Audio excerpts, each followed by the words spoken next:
You're watching news at Prime. Let's get into this conversation now. The Centre for Development and Enterprise is calling on the President to appoint a retired judge to chair an inquiry into the structure, integrity and performance of the National Prosecuting Authority. It comes as the current NPA head, Advocate Xoli Batohi's term, comes to an end in the next few months. The Centre's Executive Director, Anne Bernstein, joining us now for more on this. Anne, good evening to you, and thank you very much for your time. Let me start the conversation with this particular question, and you are asking that the process to appoint the next National Director of Public Prosecutions must be possibly chaired by a retired judge.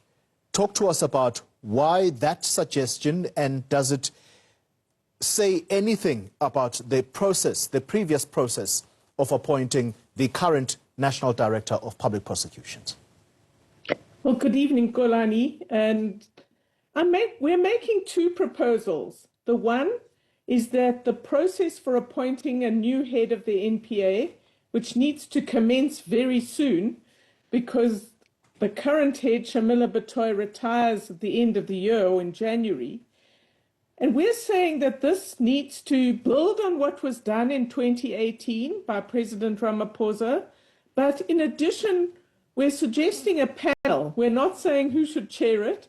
We're suggesting a panel that enjoys widespread confidence throughout our society, that includes a judge, retired judge, member of the legal profession, also somebody from business who understands management, civil society and others. We want a really reputable panel to do a deep dive to really assess if the candidates the president is putting up for this important job are fit for purpose.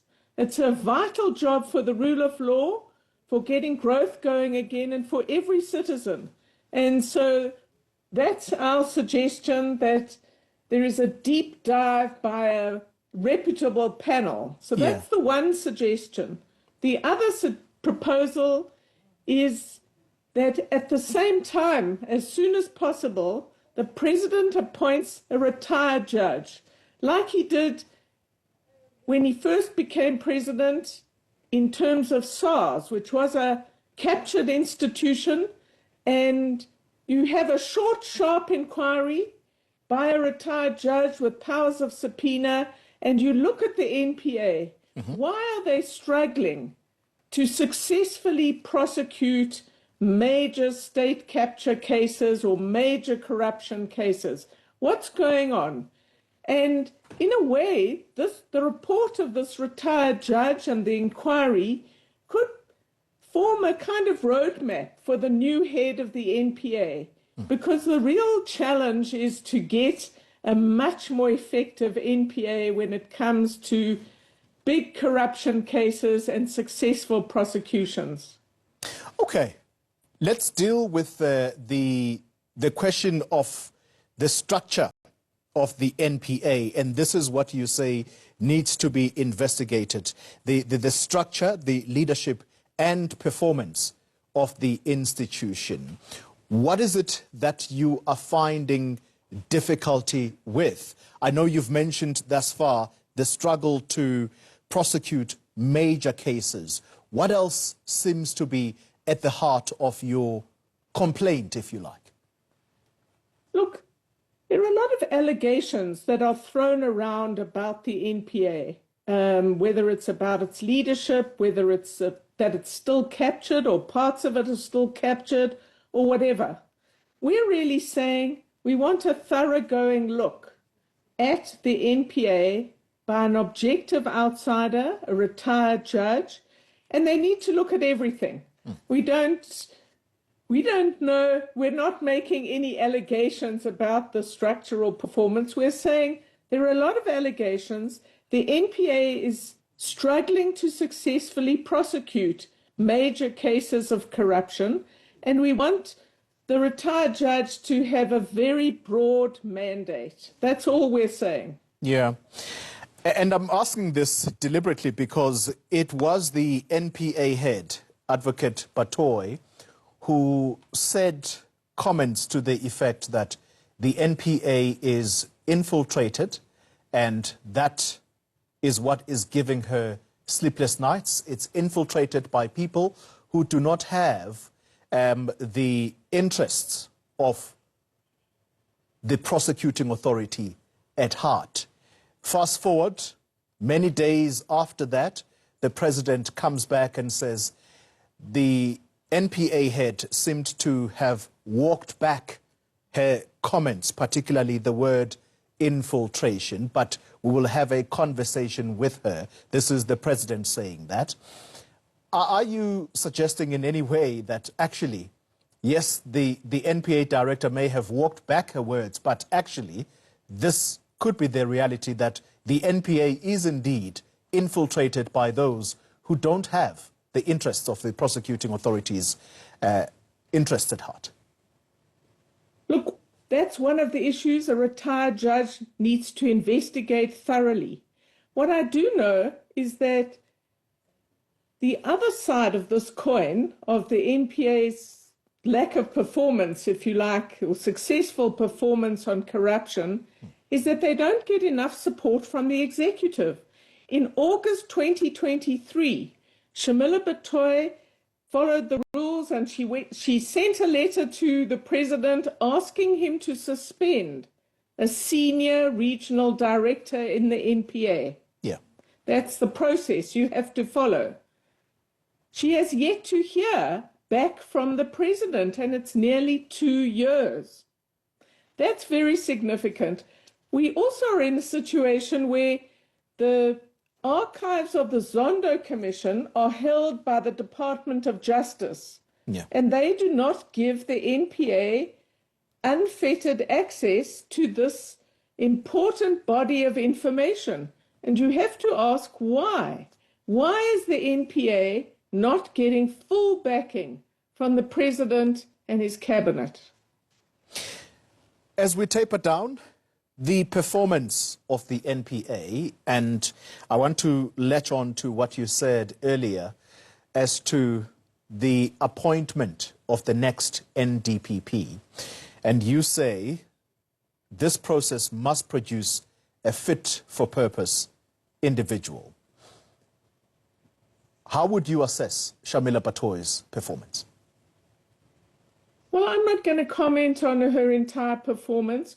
We have focused on this major challenge of dealing with large corruption cases and state capture.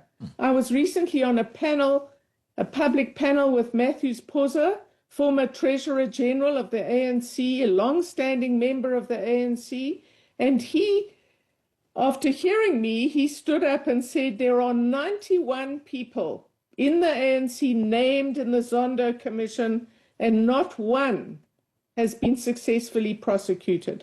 So there's clearly a problem here.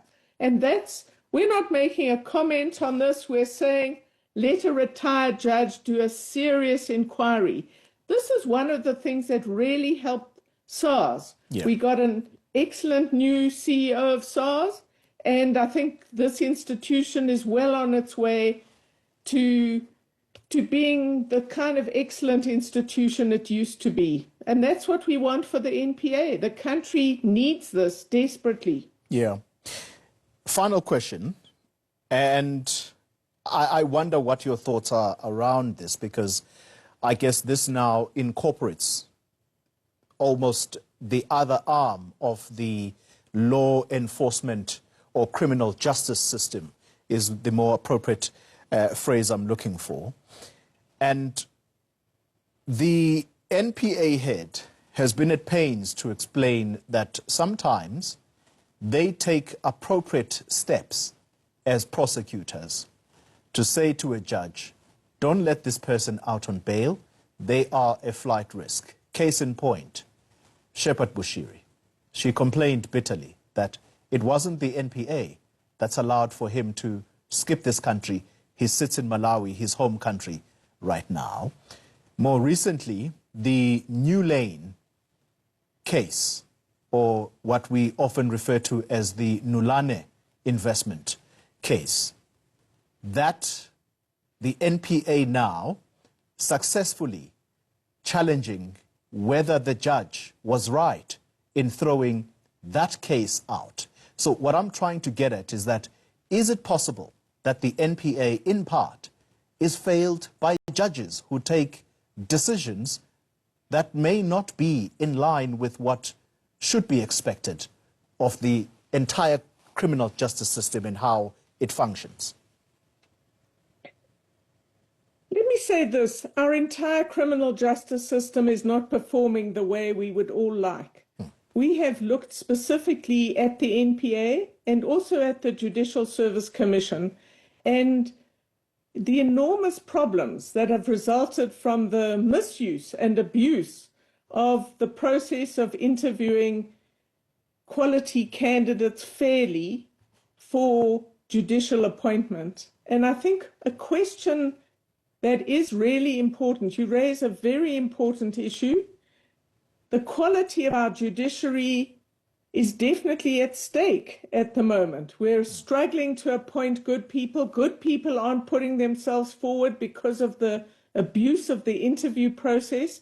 I hope this will change, but there is no doubt there are growing reports of, let's just call it, inadequacy and lack of excellence in our judicial system, and this is a very worrying concern. On the other hand, it's excellent news that the High Court has overturned the Nulane judgment and that it will go back to court, and hopefully, if people are found guilty, they will finally go to jail.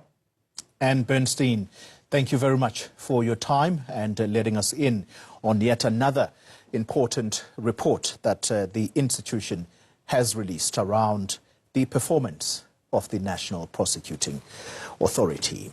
All right, listening in to that conversation